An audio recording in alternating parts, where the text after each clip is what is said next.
Excusez-moi, hein. J'ai parfois besoin d'un peu d'instrumental derrière pour m'aider à rester concentré. Amen. Ok. Donc, nous allons prendre la Bible. Mystère du jour de naissance. Il y a des choses qui se passent, qui se produisent le jour où nous naissons et nous voulons en parler pour interpeller chacun de nous, pour attirer notre attention, afin que nous puissions prier. Amen. S'il y a possibilité de savoir tout ce qui s'est passé le jour de la naissance, de se renseigner pour le savoir. Et pour les parents également, qui savent ce qui s'est passé le jour où leur enfant sont nés, ils sauront aussi comment procéder pour justement, en quelque sorte, mettre en sécurité l'avenir, la destinée de leurs enfants. Amen, amen.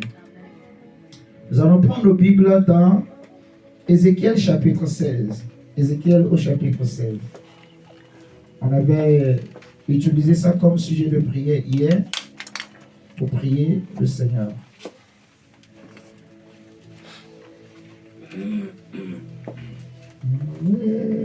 Ézéchiel au chapitre 16, le verset 1 à 4.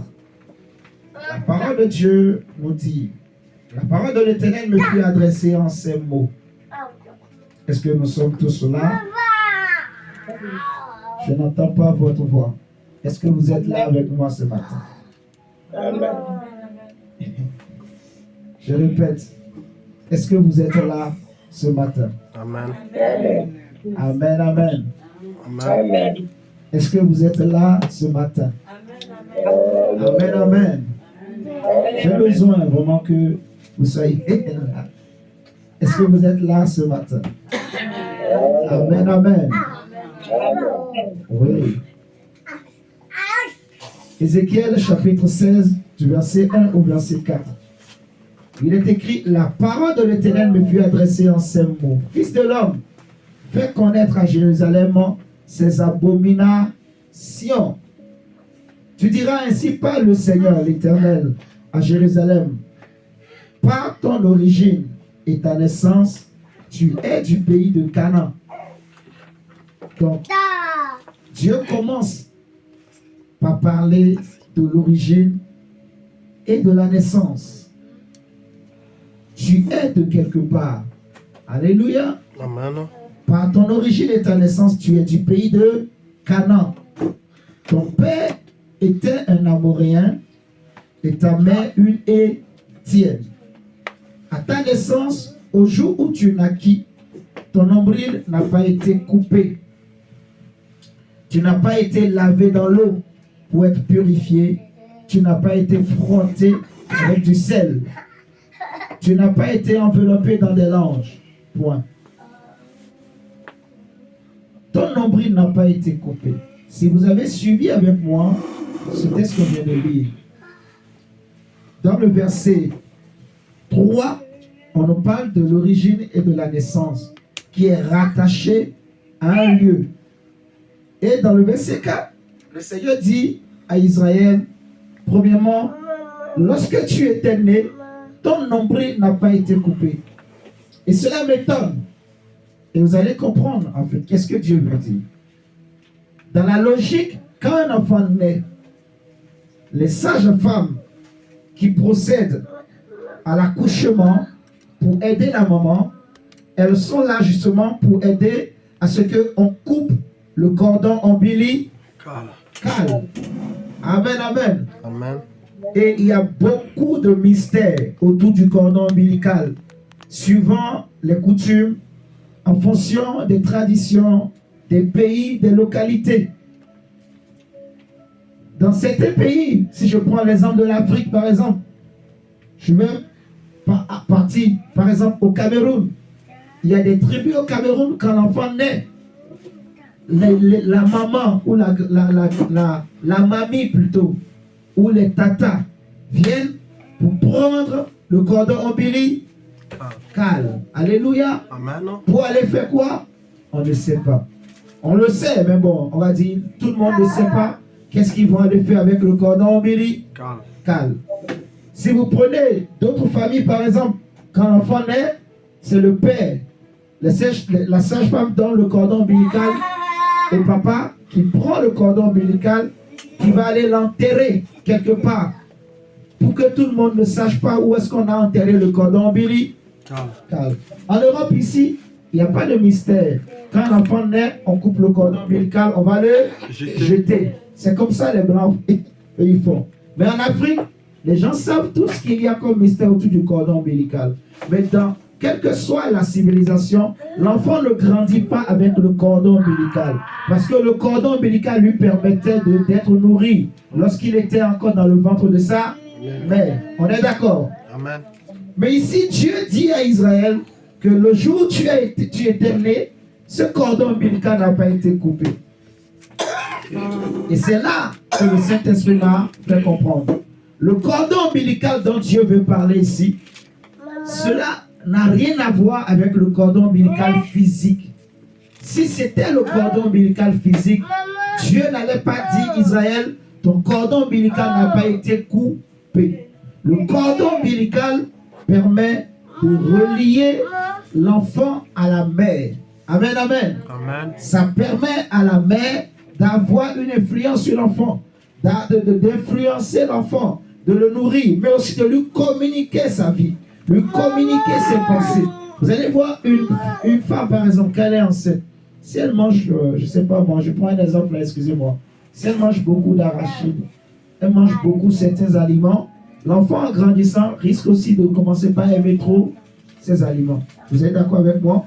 Si une femme, pendant qu'elle est enceinte, elle fait trop de sport, par exemple, un enfant en grandissant aussi risque d'être trop turbulent. Vous comprenez? Donc, c'est des mystères, en fait. C'est des mystères. Vous voyez? La maman a une grande influence et une grande responsabilité dans la vie de l'enfant, plus que le papa. Alléluia. Amen. Parce qu'elle porte l'enfant, elle donne la vie. Et tout ce qui est en elle, elle communique à l'enfant, la maman. Tout ce qui est en elle. Si elle a une mauvaise semence, au travers du cordon ombilical, l'enfant prend tout. Parce que l'enfant ne sait ni manger, ni boire. Il ne sait rien faire. Il ne sait pas parler.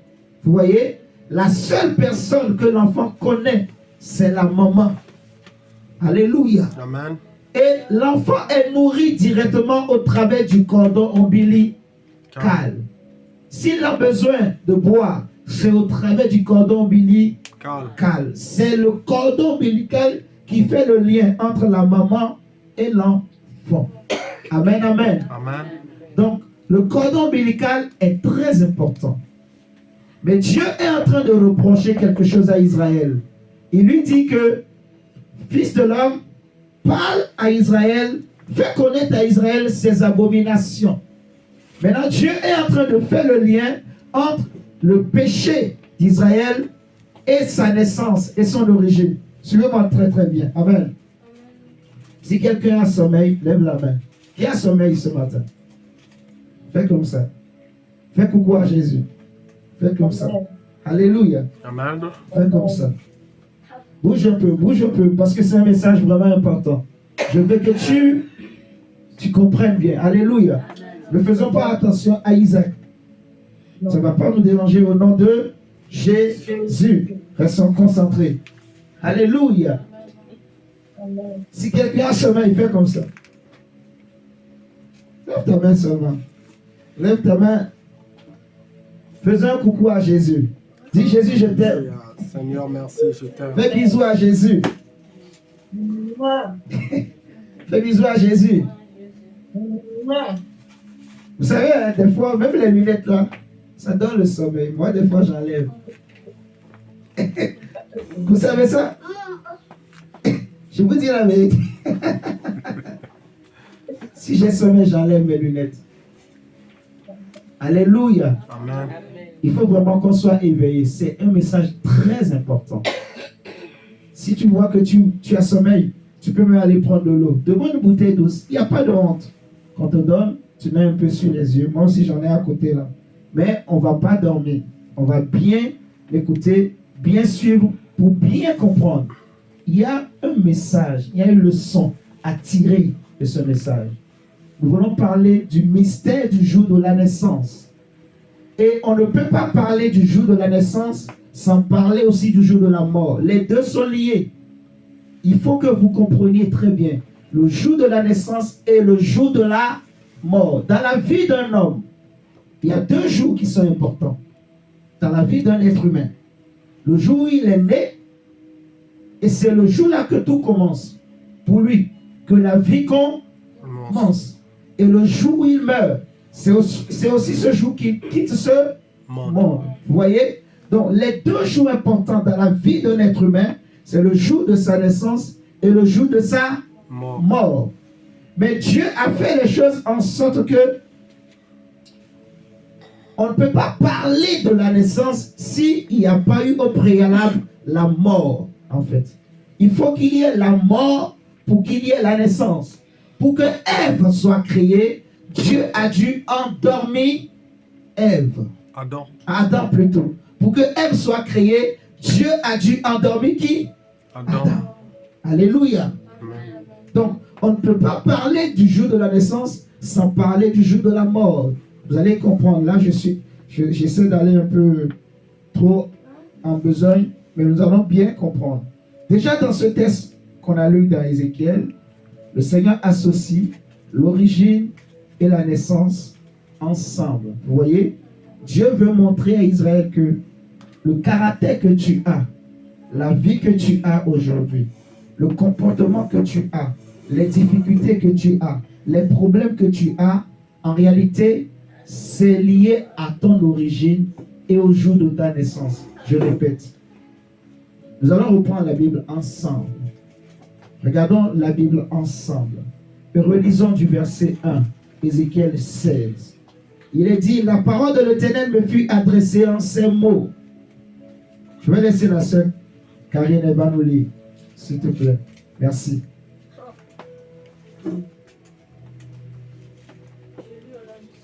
Amen. La parole de l'Éternel me fut adressée en ces mots. Fils de l'homme, fais connaître à Jérusalem ses abominations. Ces abominations, hein? Ses abominations.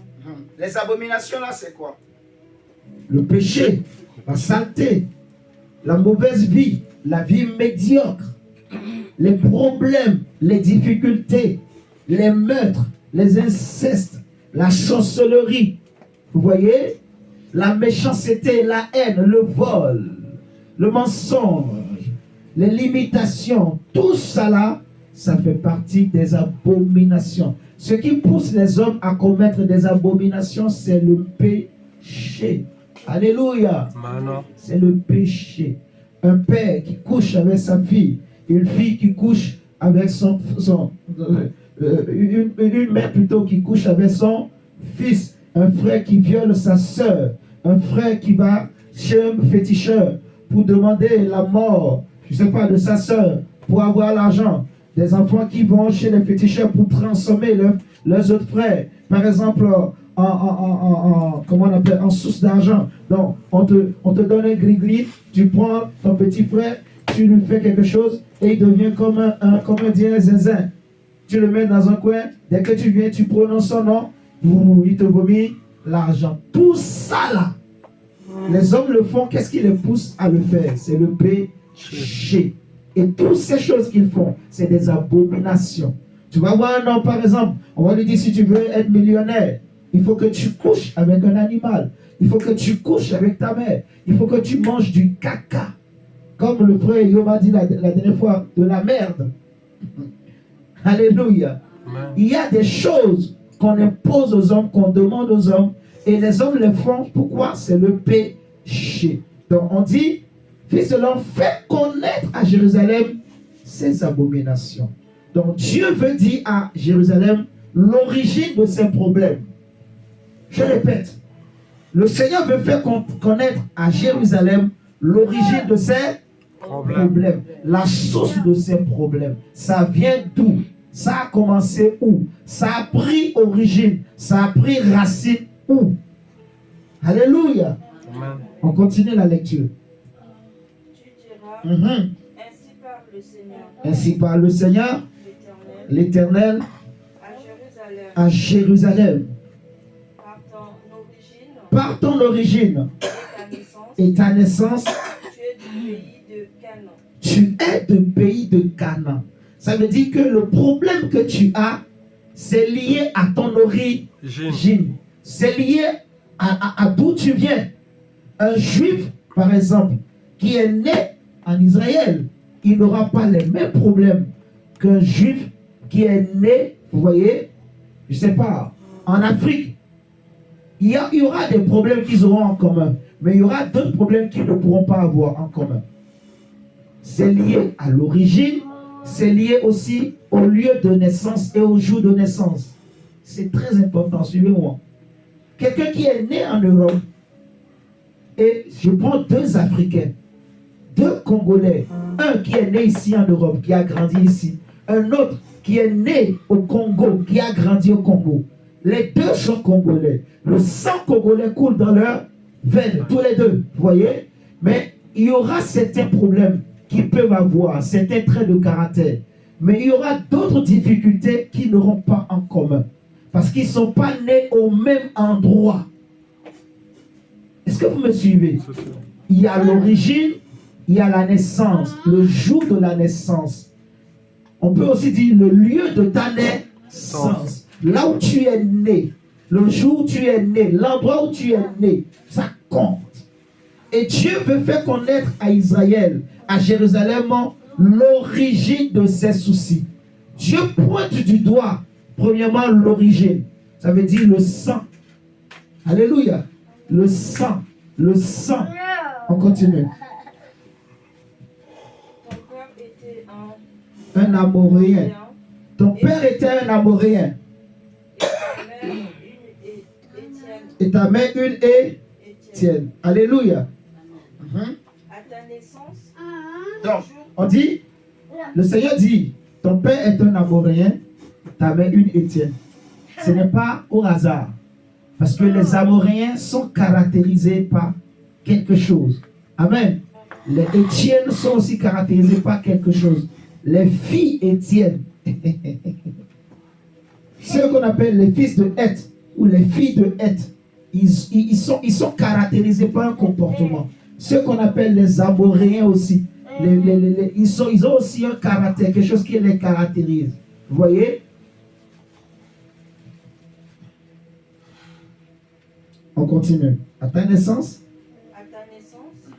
au jour où Tu naquis, ton nombril n'a pas été coupé, tu n'as pas été lavé dans l'eau pour être purifié. Tu n'as pas été frotté avec du sel. Tu n'as pas été enveloppé dans tes langes. des langes. Amen. ok. Donc, le Seigneur parle de l'origine, il parle de la naissance, c'est-à-dire du lieu de la naissance. Il parle aussi du nombril qui n'a pas été coupé le jour où tu es né. Et il m'a dit, on ne t'a pas lavé avec du sel, on n'a pas fait ceci pour toi. Donc, il y a des choses qu'on devrait faire pour l'enfant, quand l'enfant naît, pour qu'il soit libéré. Que les choses, les forteresses qui agissent dans le lieu où il est né ne puissent pas le suivre, ne puissent pas l'influencer. Vous voyez, il y a des choses qu'on devrait faire pour l'enfant, pour que tout ce qui vient du côté de son père, tout ce qui vient du côté de sa mère, ne le suive pas également.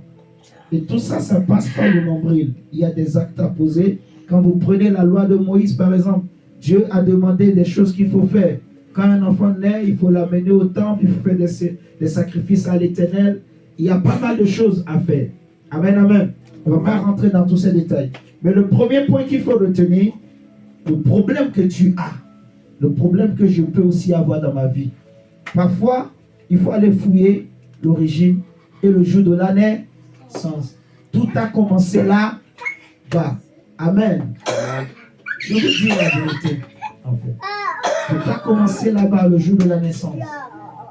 Le jour de la naissance. Le jour où tu étais né. Qu'est-ce qu'on a fait sur toi? Qu'est-ce qu'on t'a donné? Qui était la première personne qui t'a pris quand tu es sorti du ventre de ta mère? Qui était la première personne qui a pris l'enfant dans ses bras? Qu'est-ce que cette personne avait déclaré? Qu'est-ce que cette personne avait dit sur toi? Amen. Amen. La sage-femme là, qui t'avait prise, est-ce qu'elle était une sorcière? Est-ce qu'elle était une femme animée de bon esprit? Est-ce qu'elle était une chrétienne? Est-ce qu'elle connaissait Dieu? Est-ce qu'elle craignait Dieu? Parce qu'il y a des sages-femmes qui sont mandatées par le diable. Alléluia. Amen. Pour voler les étoiles des enfants. Pour voler les destinées des enfants.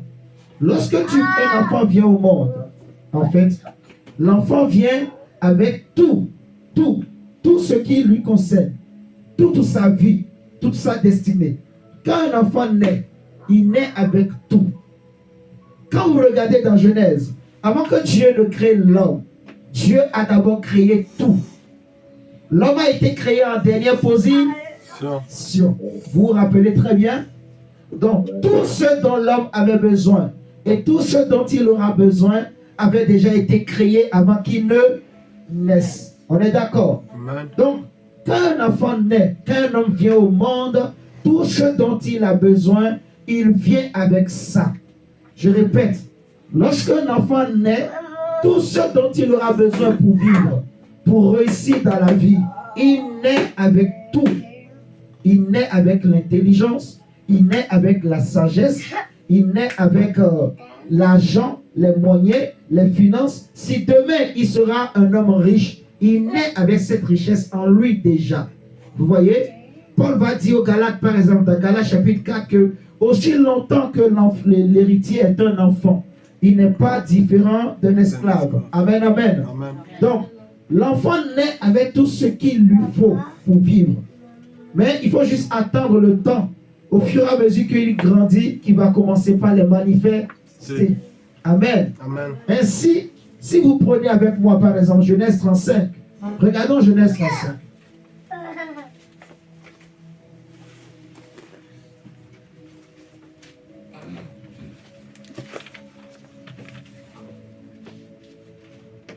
Genèse chapitre 35.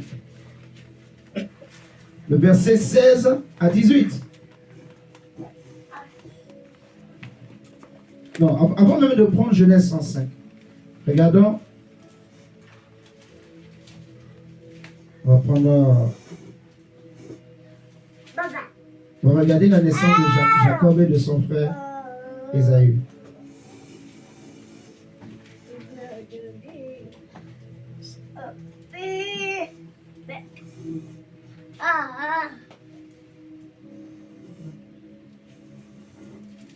Prenons Genèse 25 d'abord, avant de prendre Genèse 35. Genèse 25, le verset 19. Je vais lire du verset 19 au verset 23. On dit, voici la postérité d'Isaac, fils d'Abraham. Abraham engendra Isaac, Isaac était âgé de 40 ans quand il prit pour femme Rebecca, fille de Bethuel, l'araméen de Padan Aram, et sœur de Laban l'araméen. Isaac implora l'Éternel pour sa femme, car elle était stérile. Et l'Éternel l'exauça. Rebecca, sa femme, devint enceinte. Les enfants se heurtaient où? Dans son sein, dans son ventre. Et elle dit, s'il en est ainsi, pourquoi suis-je enceinte? Elle est enceinte. Elle sait qu'elle est enceinte.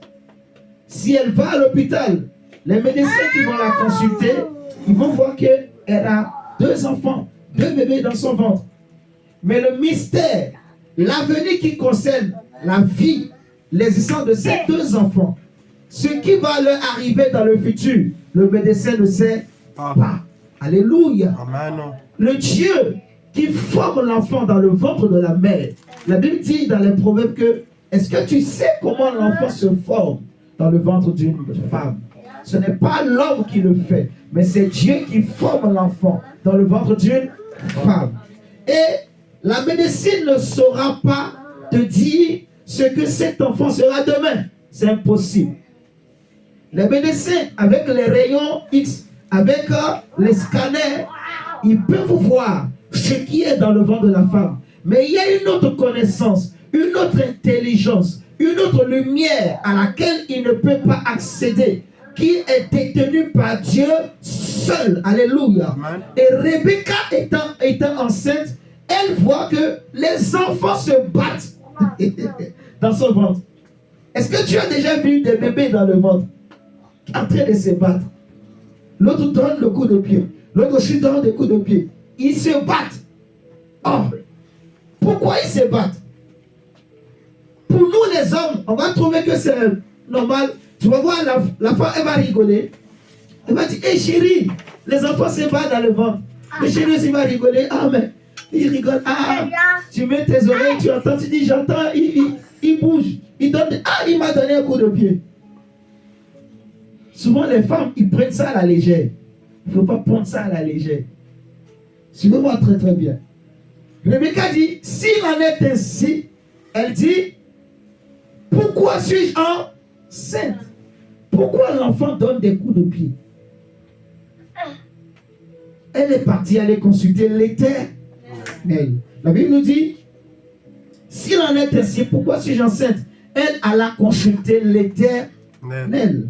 Et l'Éternel lui dit, 2 nations sont dans ton ventre, et 2 peuples se sépareront aux sorties de tes entrailles. Un de ces peuples sera plus fort que l'autre, et le plus grand sera assujetti au plus petit. Donc, avant même que les enfants ne naissent, ils étaient déjà en guerre. Est-ce que vous me suivez? Parce que demain, c'est 2 grands peuples qui sortiront du ventre de cette femme. Et les 2 peuples-là se battront demain. Pourtant, ils sont frères. Est-ce que ma soeur Nadège, tu m'entends? Pourtant, les 2 sont frères. Mais quand ils vont sortir du ventre de leur mère, ils vont se battre demain. Quand tu es enceinte, femme, et tu vois l'enfant, il donne des coups de pied, il donne des coups de pied, il donne des coups de pied. Peut-être que demain, il sera un bagarreur. Il ne faut pas prendre ça à la légère, en fait. Il faut traiter. Il faut comprendre pour savoir comment tu vas orienter l'enfant. Il faut savoir qui il faut aller consulter. Alléluia. Amen. La Bible nous dit, Dieu dit à Rebecca qu'il y a 2 grands peuples dans ton ventre. Et le plus grand sera assujetti au plus petit. L'un d'entre eux, parce qu'ils étaient même des jumeaux. Mais il dit, l'un d'entre eux sera assujetti à l'autre.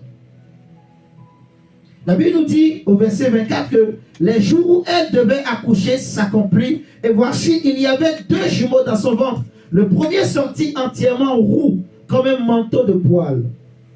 Et on lui donna le nom d'Ésaü. Ensuite sortit son frère, dont la main tenait le talon d'Ésaü. La guerre. La main tenait le talon d'Ésaü. Et on lui donna le nom de Jacob.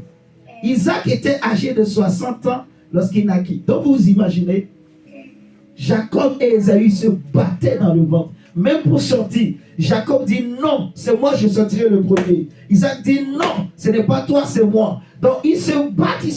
Qui sortira le premier? Ils se sont battus. Isaac a réussi à mettre la tête, mais Jacob tient son pied. Ésaü plutôt a réussi à sortir la tête. Mais Jacob tient quand même le pied. Je ne te lâcherai pas. Je ne sais pas si vous réalisez le mystère. Donc, ces 2 enfants-là, ceux qui seront demain, ça se voit déjà dès le ventre. Dès que l'enfant est conçu dans le ventre, ce qui sera demain, c'est déjà en lui.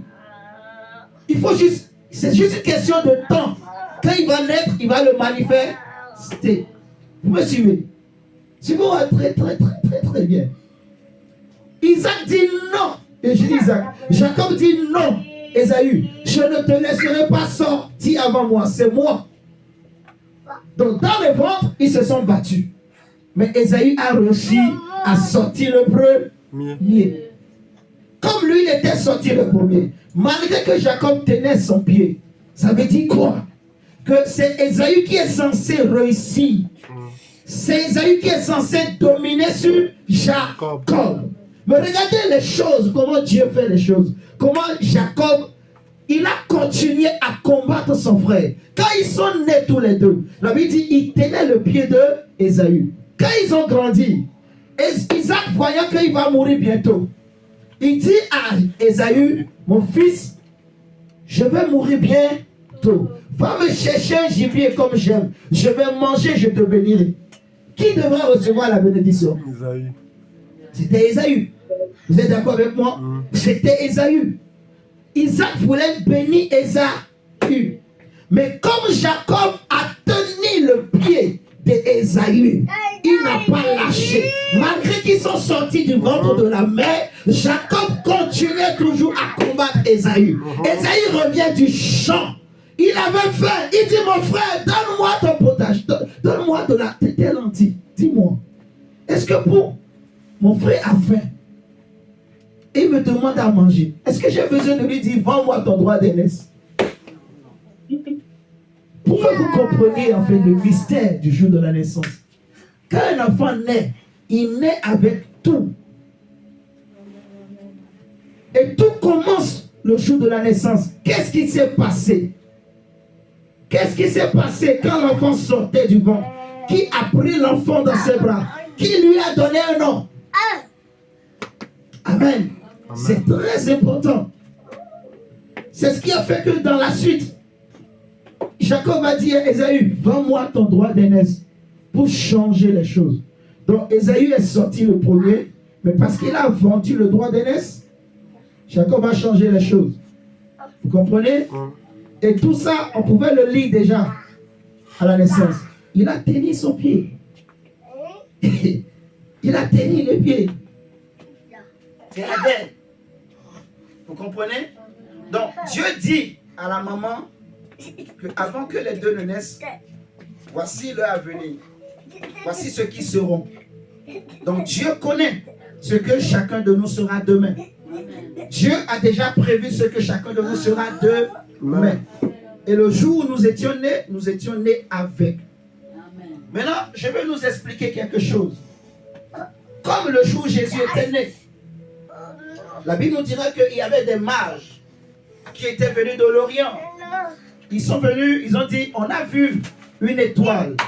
On a vu l'étoile du roi des Juifs qui vient de commencer de briller. Amen. Amen. Ça veut dire, ils ont vu ce que l'enfant là sera. Et on est venu pour l'adorer. Les mages qui symbolisent des sorciers, des satanistes, des magiciens, des féticheurs. Alléluia. Amen. Et regardez-moi, quand l'enfant naît, il y a des gens qu'on appelle ceux qui excitent les léviathans, ceux qui savent parler au jour, ceux qui savent parler au temps, ceux qui savent changer les temps. Ils savent lire l'étoile, ils savent observer, ils peuvent savoir quand l'enfant naît ce qu'il sera demain. Et il y en a dans ta famille, il y en a dans ma famille, des gens qui ont cette capacité-là. Alléluia. De lire quand l'enfant naît. Peut-être qu'il y a une tante. Non, je ne veux pas dire des choses pour amener la peur dans le cœur des gens. Mais dans les familles, il y a des gens comme ça qui savent lire et qui viennent justement pour prendre quelque chose sur l'enfant. Vous voyez? Prendre une étoile, prendre sa destinée, prendre son intelligence, prendre sa mémoire, prendre, je ne sais pas moi, son mariage, prendre quelque chose. Vous voyez? Et s'il voit qu'il ne peut pas prendre, que l'enfant est trop fort, que son étoile est trop forte, je ne peux pas prendre, il peut le maudire. Il peut déclarer quelque chose sur lui. Quand tu étais né, qu'est-ce que ta maman avait dit? Qu'est-ce que ton papa avait dit?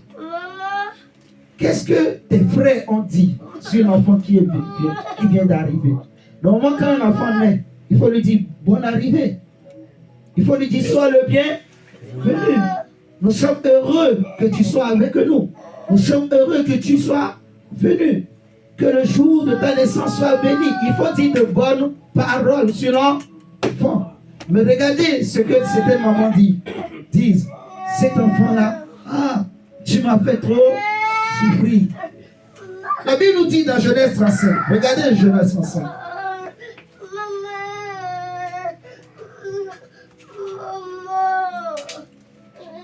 Versets 16 à 18. Il partit de Bethel et il y avait encore une certaine distance jusqu'à Ephrata lorsque Rachel accoucha. Elle eut un accouchement pénible.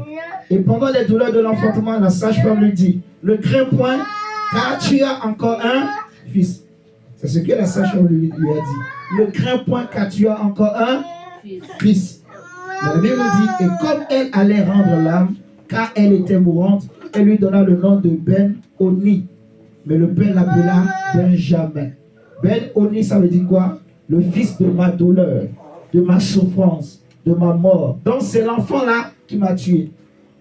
C'est ce que ça veut dire. C'est mon fils qui m'a tué.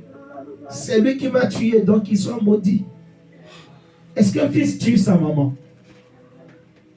Est-ce qu'un enfant tue sa maman? Alléluia. Elle a appelé Ben-Oni. Comme Jacob était spirituel, ce n'est pas pour rien qu'il est Jacob. Il a déjà combattu Ésaü. Il a vaincu. Jacob dit non. Je ne vais pas l'appeler Ben-Oni. Son nom sera Benjamin, qui veut dire le fils de ma droite. Vous voyez? Si Jacob n'avait pas changé le nom de Benjamin, de cet enfant, sa vie allait être n'importe quoi. Souffrance, douleur. Vous voyez? Sa vie allait être condamnation sur condamnation. Tout le malheur du monde serait tombé sur lui. Tous les esprits des sorciers de la famille de sa mère allaient se tourner contre lui. Vous me suivez? Parce qu'on va dire, c'est lui qui a tué notre fille.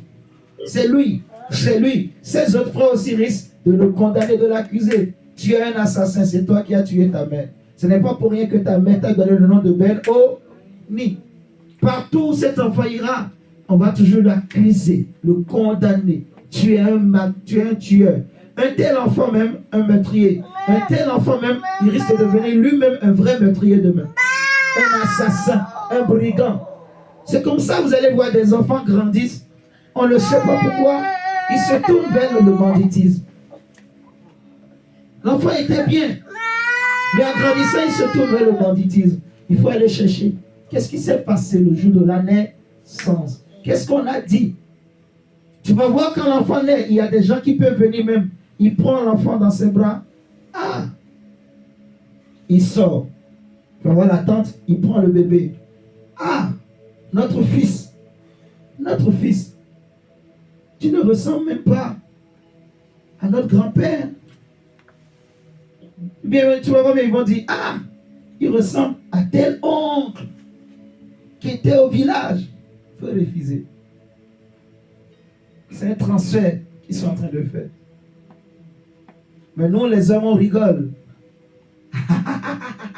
On rigole. Ah, c'est vrai? Oui, il ressemble à tel oncle. Tu vas voir la tante, il dit ça, elle prend l'enfant, elle sort. Elle va où? En fait, elle veut aller présenter l'enfant au Dieu de leur famille, à un esprit. En fait, elle prend l'enfant, elle sort. Mais tu vas où? Il y a une histoire où l'enfant est né. Et la tante est arrivée. Elle a pris l'enfant. Ah, notre fils. Ah, notre fils. Elle prend l'enfant, elle sort. Quand elle sort, elle rentre dans le couloir. Dans le couloir, maintenant, elle va dans un coin. La maman était dans la chambre. Elle commence maintenant par faire des incantations. Pas dire des choses. Pas dire des choses. Pas dire des choses. Or, il y avait une autre personne, femme qui passait dans le couloir. Quand la femme a vu ça, elle a dit, mais qu'est-ce que cette dame est en train de faire sur l'enfant? Elle a dit, non, c'est pas normal. Elle a cherché la chambre. Elle est allée dire aux gens, regardez, votre tante là, il est en train de dire des choses sur votre enfant. Le papa est sorti, ils l'ont vu. Ils ont dit, mais qu'est-ce que tu es en train de dire sur l'enfant? On lui a arraché l'enfant. Elle dit, mais non, je suis en train de déclarer nos paroles sur lui. Nos paroles. C'est quoi nos paroles? Les choses de nos familles. Je suis en train de déclarer sur lui. Vous m'entendez là? Les pratiques. Présenter l'enfant à l'esprit de famille. Dans certaines familles, quand l'enfant naît, il y a des pratiques que les mamans font avec le sexe de l'enfant. On va dire non, si c'est une fille, il faut faire ceci. Si c'est un homme, il faut faire ceci. Il y a de ces choses. Vous savez ça? Alléluia. Amen. C'est la vérité. Il faut le dire. Si, si. Pour que les gens soient éveillés. En fait. Vous voyez? Il y a des choses, on dit, quand c'est une fille, il faut faire ceci, il faut faire ça, il faut faire ci, il faut faire ça. On dit, il faut donner tel manger, il faut donner tel aliment. C'est connu. Au Congo, il y a des tribus, toutes les femmes là-bas sont des, comment on dit, caleçons pétés. Je ne sais pas si vous connaissez cette expression. Des femmes faciles, en fait. Des femmes prostituées qui, même si elles sont mariées, mais ça ne leur suffit pas le mari. Elles sont obligées d'aller voir ailleurs, dehors. Pourquoi? Parce qu'on a fait des choses sur elles dans leur enfance. Vous voyez? Pour que les hommes courent derrière elles, en gros, en fait. Pour que les hommes courent derrière elles. Tu vas voir un garçon, il naît, il grandit, lui-même il ne comprend pas. Comment il n'arrive pas à rester sur place? Quand tu regardes l'apparence du garçon, il n'est pas beau. Mais tu ne sais pas comment il fait pour que des mamans courent derrière lui, des jeunes filles courent derrière lui, des enfants. Je vous dis la vérité, c'est des choses réelles. Des fois même l'enfant là, il vient pour la délivrance, il dit, pasteur, franchement moi je ne comprends pas. Dès qu'il est 23 sœurs, si je ne touche pas une femme, je ne suis pas bien. Vous êtes en train de me suivre là? L'enfance, l'origine, il y a des choses qu'on a fait, on a initié, on a consacré l'enfant à un esprit, on a consacré l'enfant à un démon, à un esprit des eaux, un esprit d'impudicité, un esprit de sorcellerie, un esprit de prostitution. Vous m'entendez? Il y a des familles, par exemple, toutes les femmes doivent se prostituer. Parce qu'elles vont ramener l'argent. Et ce n'est pas n'importe quelle forme de prostitution. Ce n'est pas les prostitutions qu'on voit ici. Il y a des filles qui prennent des camions et mettent dans le coin, dans le brosse. Ce n'est pas ça. C'est les prostitutions avec des hommes riches. Est-ce que vous êtes là? La fille, ses parents veulent qu'elle se prostitue, mais pas avec n'importe qui. Avec des hommes qui ont l'argent. Des hommes riches. C'est des choses réelles.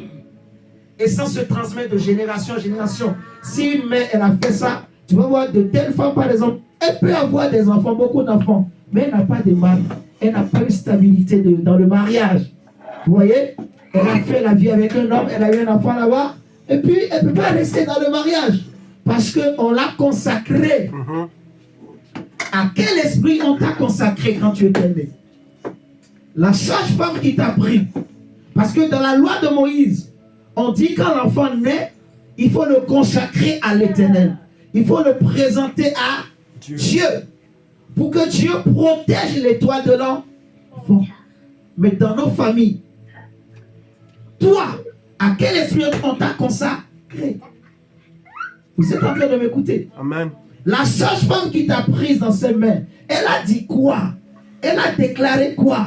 Elle a fait quoi comme incantation, comme cérémonie? Elle a fait quoi sur toi? Elle t'a insulté? Une sage-femme que peut prendre la femme et dire, mais regardez la grosse tête. Oh, tu es comme ta mère. Te gifle. Ah, mes frères, il se passe des choses. Dans les hôpitaux, dans les maternités, il se passe des choses. C'est là que les choses se transmettent. On prend et on donne.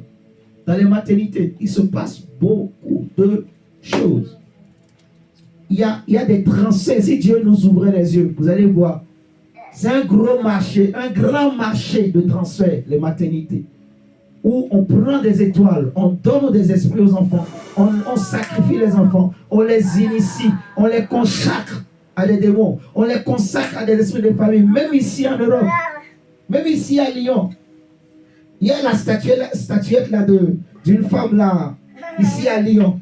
Vous connaissez ça? La mère, on appelle ça la mère noire ou... Comment elle s'appelle déjà là?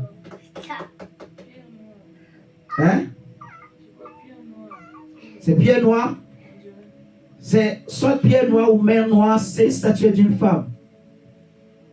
Et elle est comme la mère de tous les enfants qui naissent ici à Lyon.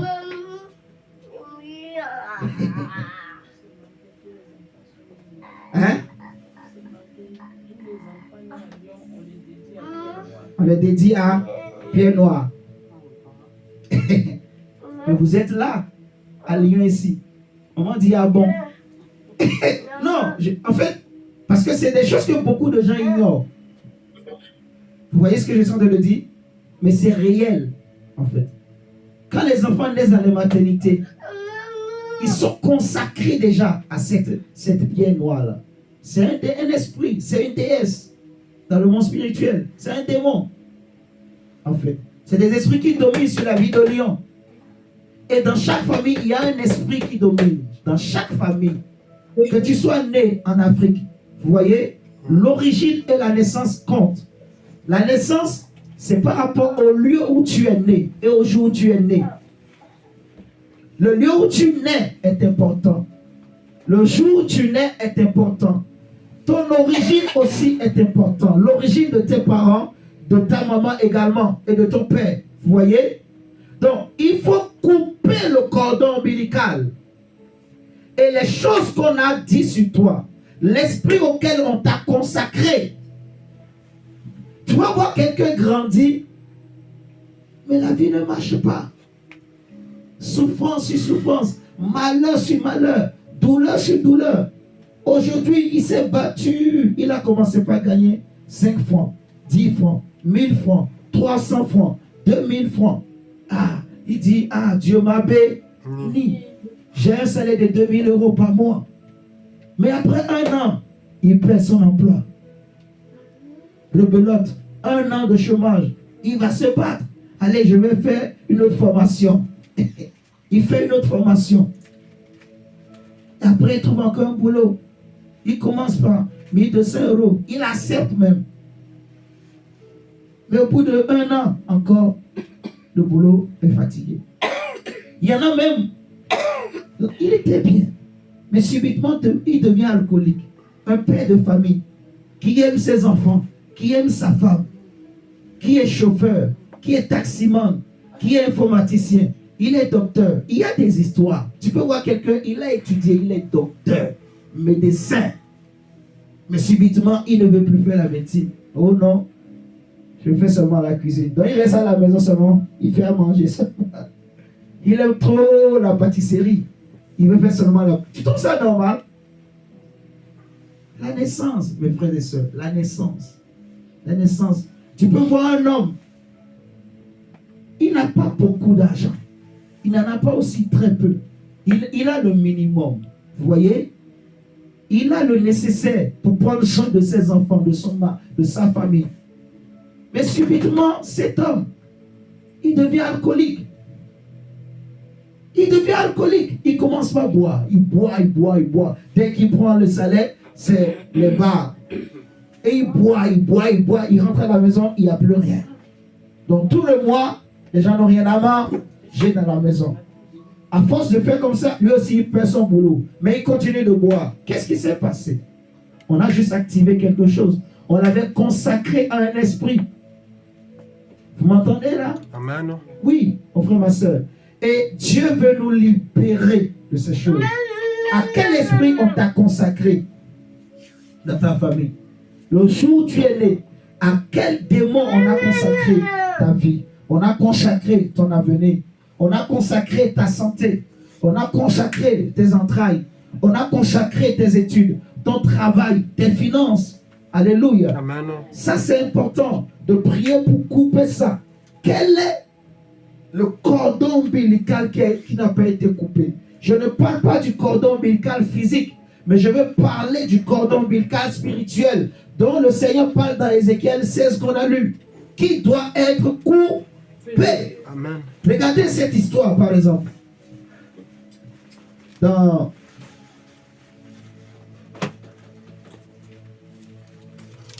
va prendre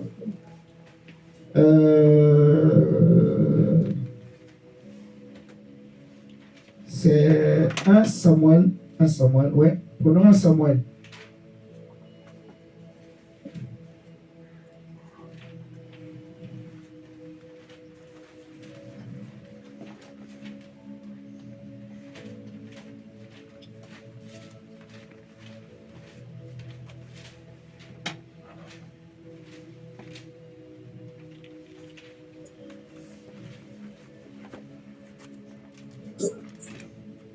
1 Samuel chapitre 4, le verset 19.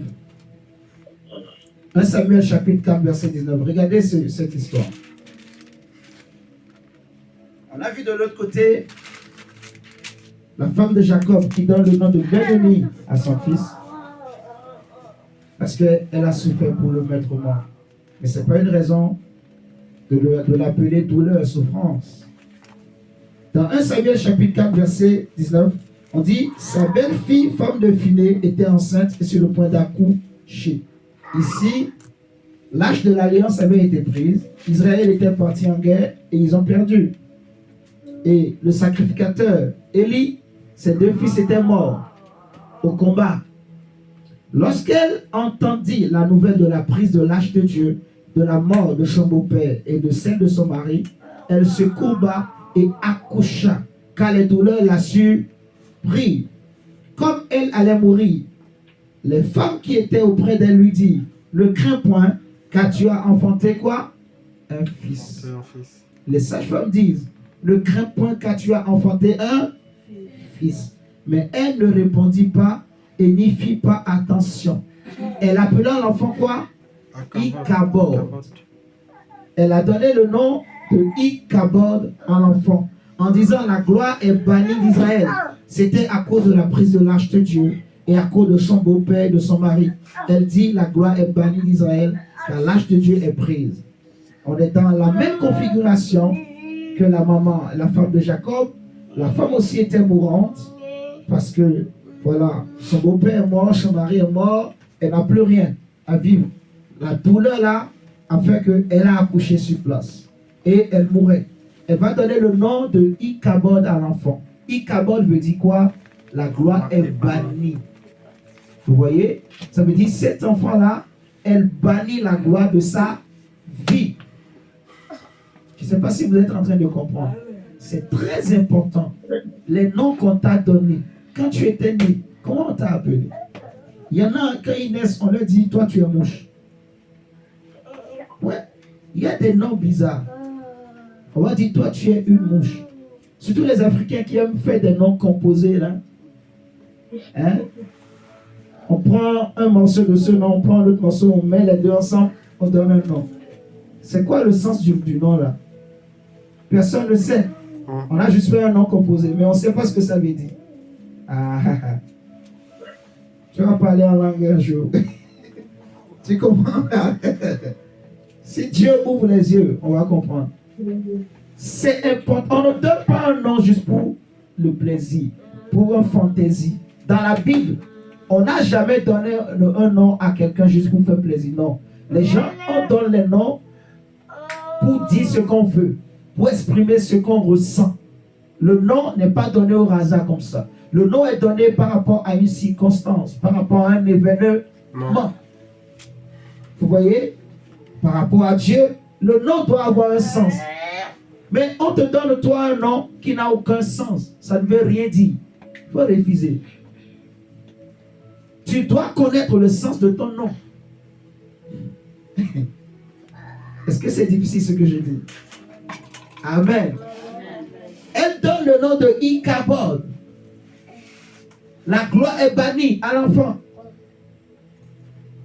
Comme ma femme avait prêché, la diaconesse SP la dernière fois, de Jaébet également, dans 1 Chronique chapitre 4, de verset 9 à 10. Jaébet, dont le nom voulait signifier quoi? Douleur, malheur, souffrance. Pourquoi on lui avait donné ce nom? Parce que sa maman dit, je l'ai enfanté, je l'ai accouché, je l'ai eu dans la douleur. Donc, la maman est capable de donner le nom de pauvreté à son fils, à sa fille. Une maman est capable de donner comme nom vilaine à son fils. Vous voyez? Ah, l'enfant n'est pas beau. Je vais l'appeler vilaine. C'est des choses qui existent. Malheur, souffrance. Comment on peut donner un nom comme ça à une personne? Malheur, souffrance. Donc, quand les hommes sont capables de donner comme nom malheur à un enfant, donc on peut aussi dire vilaine à un enfant quand même. Vous êtes en train de me comprendre là? Oui. Jaébet, À cause de son nom, sa vie c'était douleur. Sa vie c'était souffrance. À cause de ce nom que sa maman lui a donné le jour où il était né. Le jour où il était né plutôt. Il a fallu que Jaébet prenne conscience et qu'il aille prier. Vous voyez? La bénédiction était bannie de sa vie. La joie était bannie de sa vie. Le bonheur était banni de sa vie. Il a fallu qu'il aille prier le Dieu des cieux pour recevoir la bénédiction de l'Éternel. Amen, amen. Amen. Et on voit des gens dans la Bible qui se sont mis à maudire le jour de leur naissance, comme le prophète Jérémie, comme Job. Nous allons prendre Jérémie 20.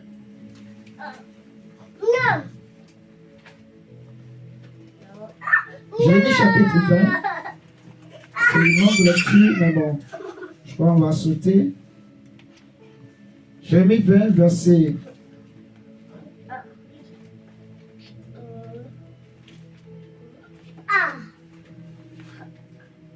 Verset 14. Jérémie 20, verset 14.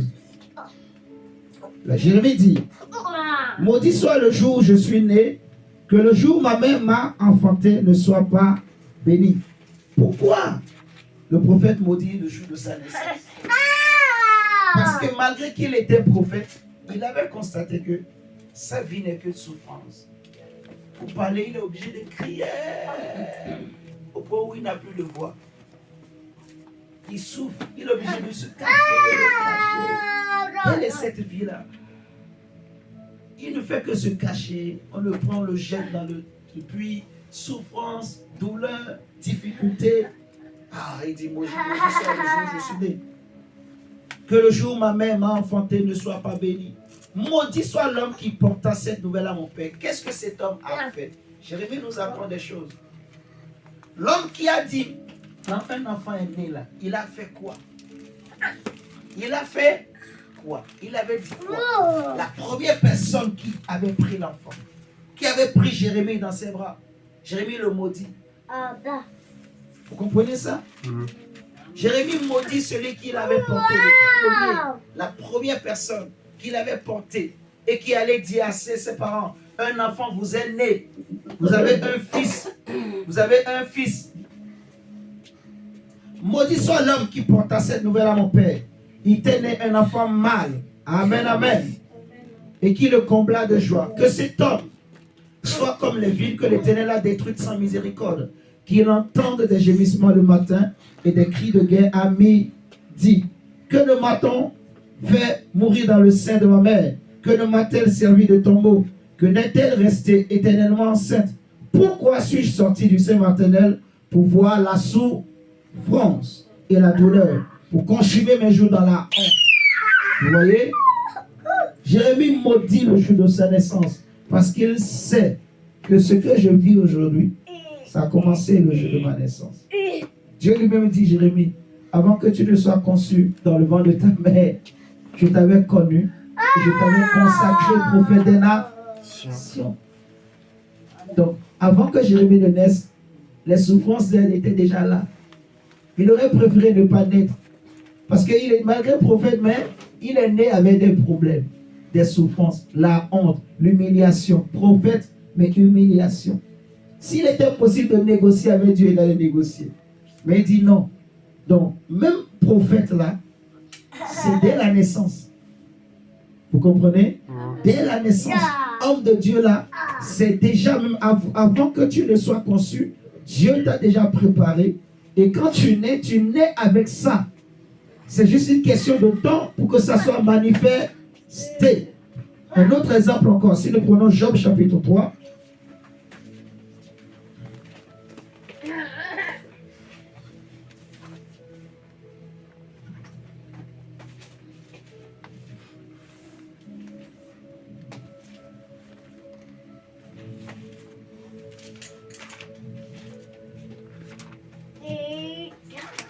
Job 3.